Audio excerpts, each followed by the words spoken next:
दोस्तों આગળ વધીએ પહેલાં સબસ્ક્રાઇબ બટન જરૂરથી દબાવો અને હા બેલ બટન પણ દબાવો જેથી દરેક વિડીયો જલ્દી મળી શકે।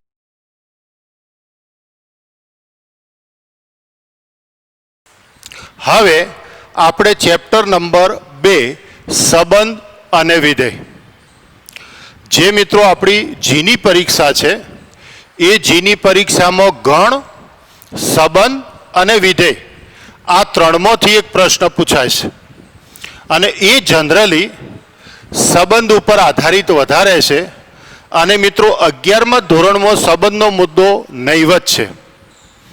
સંબંધનો મોટો મુદ્દો છે ને એ 12 સાયન્સનું પહેલું ચેપ્ટર પણ આ જ છે।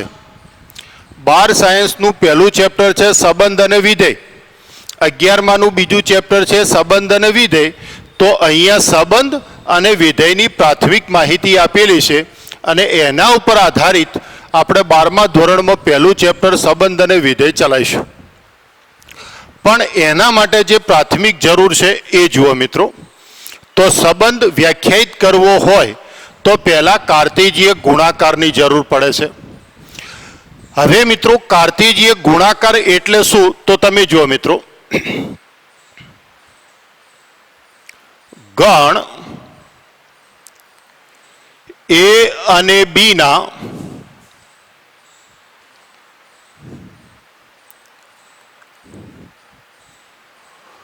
કાર્તેજીય ગુણાકારને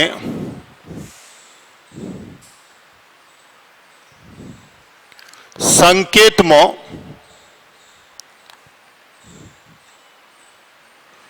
A ક્રોસ બી વડે દર્શાવાય છે। જોતા રહેજો મિત્રો, કાર્તેજીય ગુણાકારની વાત આવે એટલે ક્રોસ ગુણાકાર, તો A ક્રોસ બી એના આપણે કહીએ છીએ કાર્તેજીય ગુણાકાર। તો A ક્રોસ બી આપણે કઈ રીતે લખીએ છીએ એ જુઓ મિત્રો। એટલે અગાઉ વાત કરી તો ગણ હોય તોય છગડીયો કૌંસ આવે, અંતરાલ હોય તોય છગડીયો કૌંસ આવે અને કાર્તેજીય ગુણાકાર હોય તોય છગડીયો કૌંસ આવે। એટલે ગણ અંતરાલ કાર્તેજીય ગુણાકાર એ ગણ સ્વરૂપ જ છે મિત્રો, આ યાદ રાખજો। તો હવે આપણે શું કરવાનું, તો પહેલા ગણમાંથી કોઈ એક ઘટક લો, ધારો કે small a belongs to capital A। આપણે અગાઉ ગણ પરિચયમાં વાત કરી કે ગણને દર્શાવવો હોય તો કેપિટલ અક્ષર અને ઘટકને દર્શાવવો હોય તો સ્મોલ અક્ષર। તો પહેલા ગણનો કોઈ એક ઘટક લો, બીજા ગણનો કોઈ એક ઘટક લો, તો પહેલા ગણના અને બીજા ગણના ઘટકની તમે જોડ લખો તો એ બી। એ કયો છે એ માં, બી કયો છે બી માં। તો આ થયો મિત્રો કાર્તેજીય ગુણાકાર। જોતા રહેજો। તો કાર્તેજીય ગુણાકાર બરાબર સમજી લો મિત્રો, મારે વ્યાખ્યાની કોઈ જરૂર નથી પણ મારે જે 3-4 મુદ્દા નોંધવા છે એ તમારે ધ્યાનથી સમજવા પડે। તો એક વસ્તુ નોંધો કે A ક્રોસ બી, ખૂબ ધ્યાનથી સમજજો મિત્રો। અહીંયા નોંધ કરીને મારે જરૂર છે ને એટલા તમામ મુદ્દા નોંધું છું। જો મિત્રો, A ક્રોસ બી નો ઘટક હંમેશા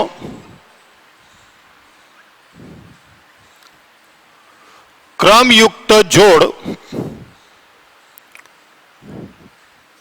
સ્વરૂપમાં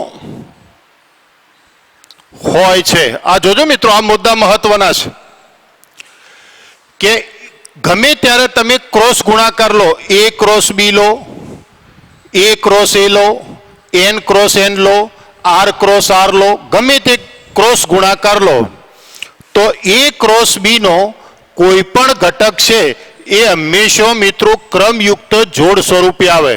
શબ્દ પકડજો, ક્રમયુક્ત જોડ એટલે ક્રમવાળી જોડ।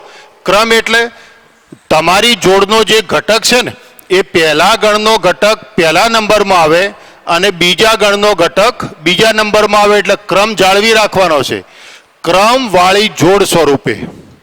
પછી જુઓ,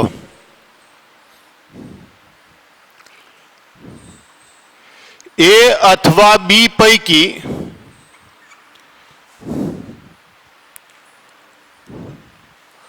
અથવા એને સંકેતની જગ્યાએ શાબ્દિકની જગ્યાએ સંકેતમાં લખું કે એ બરાબર 5 અથવા બી બરાબર 5 અથવા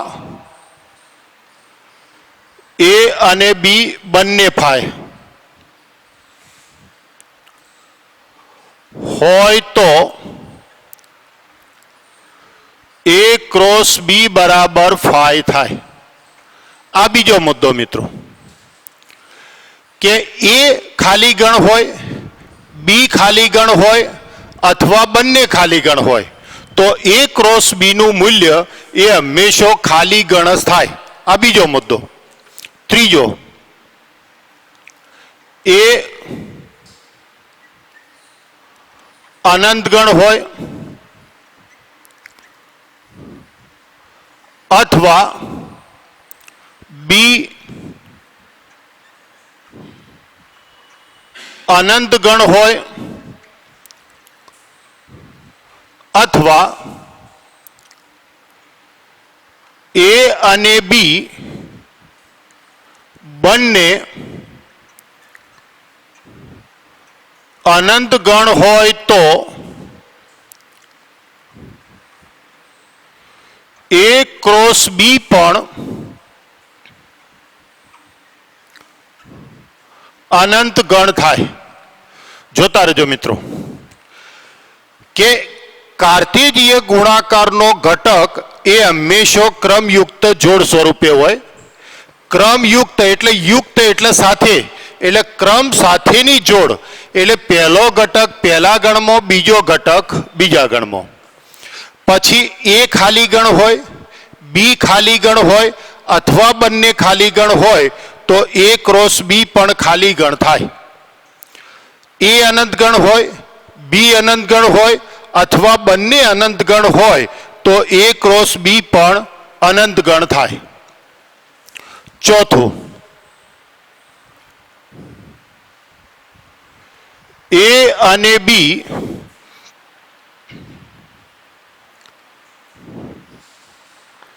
શાંત ગણ હોય તો એ ક્રોસ બી ના ઘટકોની સંખ્યા મેળવવા માટેનું સૂત્ર.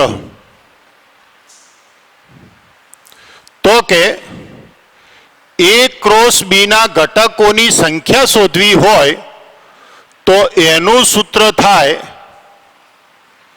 Na into NB. તો એન એ ક્રોસ બી, ક્રોસ એટલે ગુણાકાર, લખ્યું છે સ્પષ્ટ ગુણાકાર, તો તમારો જવાબ શું આવે? એના ઘટકોની સંખ્યા ગુણ્યા બીના ઘટકોની સંખ્યા બરાબર એ ક્રોસ બીના ઘટકોની સંખ્યા. અને પાંચમું અને છેલ્લું, જો AB બરાબર CD હોય તો, એટલે કે બે ક્રમયુક્ત જોડ સરખી હોય. મિત્રો, બે ક્રમયુક્ત જોડ સરખી ક્યારે થાય? એના ઘટકો પણ સરખા હોય. પણ આને શું કહીએ છે? ક્રમયુક્ત જોડ એટલે ક્રમવાળી જોડ, એટલે ક્રમિક, એટલે કે ક્રમનું મહત્વ છે. તો AB બરાબર CD હોય તો ક્રમમાં પહેલો ઘટક અને ક્રમમાં બીજો ઘટક એ હંમેશા સરખા જ થાય. આ યાદ રાખજો મિત્રો.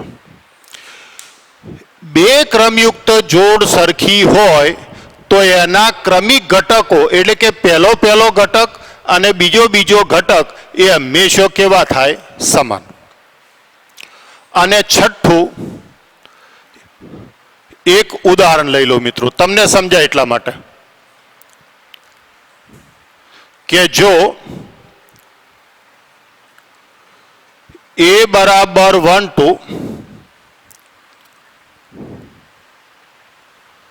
b બરાબર 3 4 હોય તો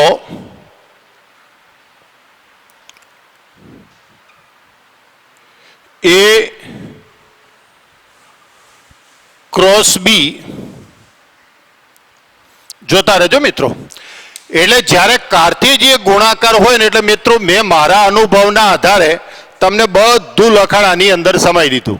એટલે કાર્તેજીય ગુણાકાર હોય તો આના સિવાય બીજો કોઈ મુદ્દો તમારા ધ્યાનમાં નહીં રાખવાનો. આ તમામ મુદ્દા મેં અંદર સેટ કરી દીધા છે. હવે જુઓ, કાર્તેજીય ગુણાકાર શોધવો હોય તો તમારે શું લેવી પડે? જોડ. જોડ એટલે પહેલો ઘટક પહેલા ગણમાં, બીજો ઘટક બીજા ગણમાં. તો હવે જુઓ મિત્રો, જોડ લો તો પહેલો ઘટક લો, જેમ આપણે વિસ્તરણ નથી કરતા એ રીતે વિસ્તરણ કરવાનું, પણ જોડ સ્વરૂપે. તો ચલો મિત્રો, પહેલો ઘટક લો તો શું થાય? 1 ની જોડ 3 સાથે, 1 ની જોડ 4 સાથે. પહેલા 1 ની જોડ બનાવો.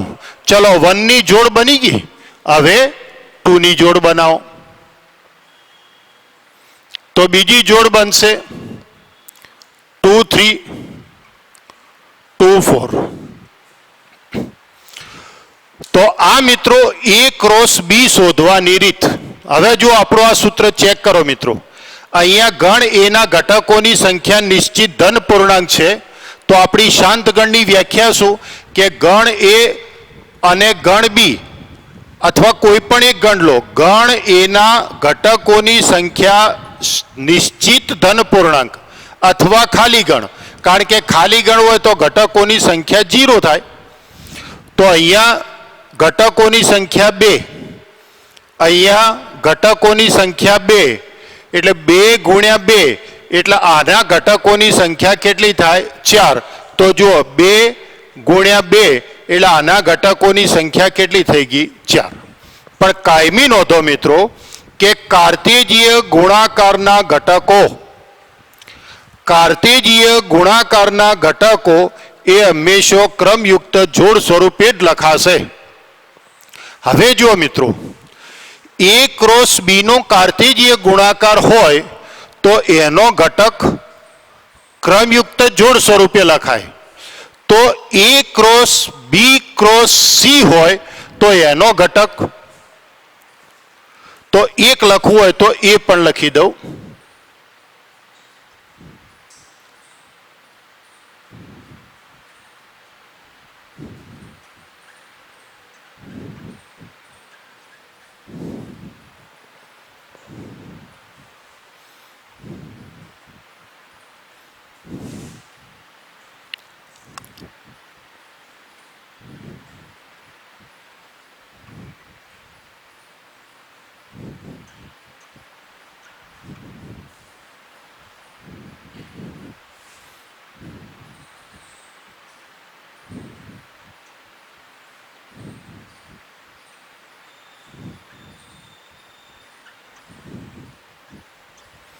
આ એક શબ્દો તમારા ધ્યાનમાં રહે એટલા માટે લખો છો મિત્રો.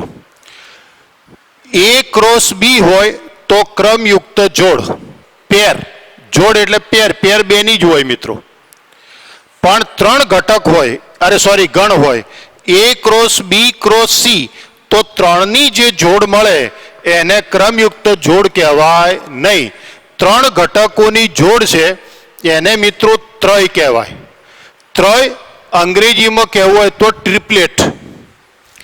પણ આ તો એક શબ્દ તમારા ધ્યાનમાં રહે એટલા માટે મેં લખ્યો છે, મારે એની કોઈ જરૂર નથી. પણ તમે a b c એને ક્રમયુક્ત જોડ કહી શકો નહીં, અને a b એને ત્રય કહી શકો નહીં. 2 હોય તો ક્રમયુક્ત જોડ અને 3 હોય તો ત્રય અથવા ટ્રિપલેટ. તો કાર્તેજીય ગુણાકારની અંદર આટલો મુદ્દો યાદ રાખો.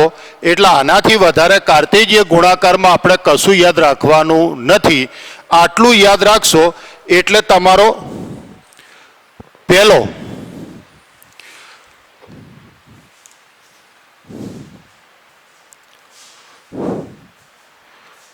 અહીં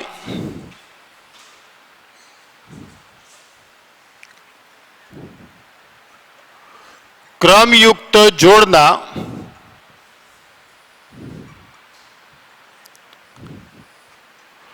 પ્રથમ ઘટક વડે બનતા ગણને એ અને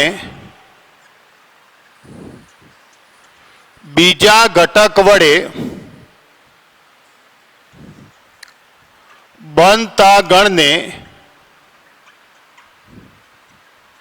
બી કહે છે. દાખલા તરીકે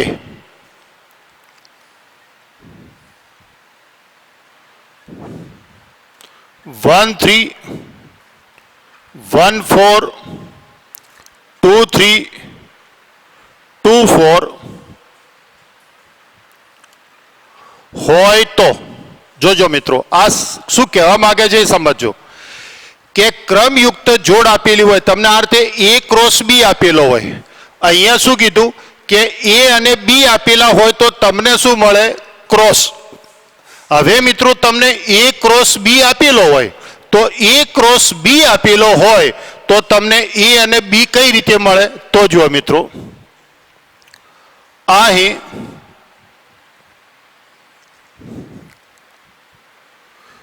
ક્રમયુક્ત જોડના પ્રથમ ઘટકો 1 1 2 2 છે. અહીં ક્રમયુક્ત જોડના બીજા ઘટકો 3 4 3 4 છે. પહેલા ઘટકો વડે બનતો ગણ એ, બીજા ઘટકો વડે બનતો ગણ બી. હવે જુઓ મિત્રો, તમને ક્રમયુક્ત જોડ આપેલી હોય અને તમારે એ અને બી લખવાના હોય તો કઈ રીતે લખાય? તો પહેલો ઘટક વડે બનતો ગણ અહીંયા જે હોય, જો મિત્રો બી ક્રોસ એ હોય ને તો ઊંધું લખાણ થઈ જાય. A cross B not equal to B cross A પણ લખાવું છું.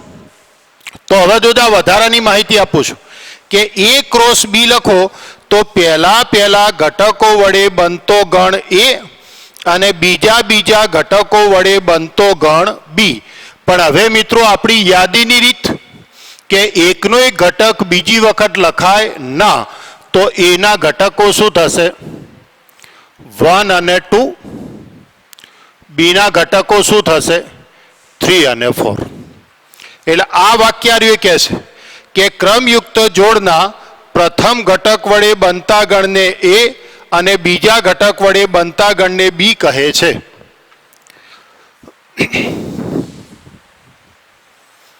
અને છેલ્લો મુદ્દો 9મો, એ ક્રોસ બી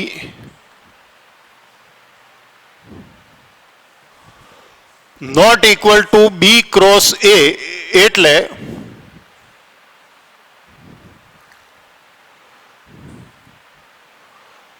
કાર્તેજીય ગુણાકારમાં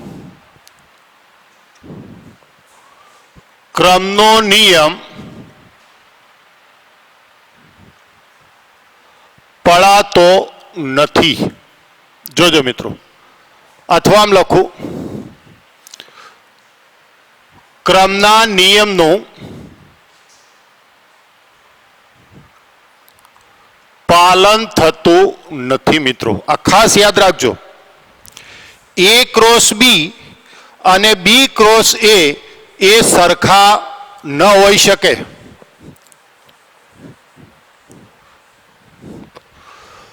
હવે મિત્રો આની અંદર એક બીજું કે જો એ ઇક્વલ ટુ બી હોય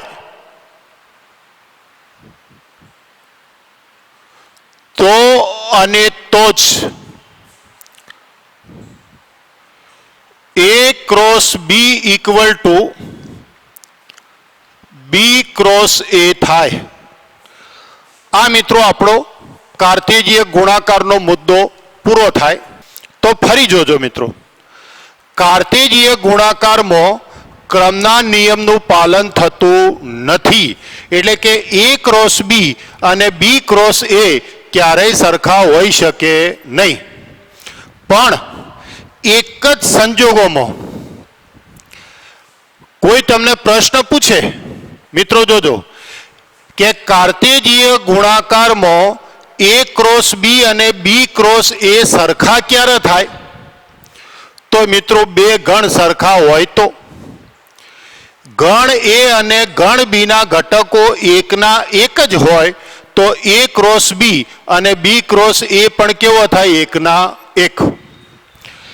એટલે કે બે ગણ સરખા હોય તો કાર્તેજીય ગુણાકારમાં ક્રમનો નિયમ પળાય, બાકી કાર્તેજીય ગુણાકારમાં ક્રમનો નિયમ પળાતો નથી.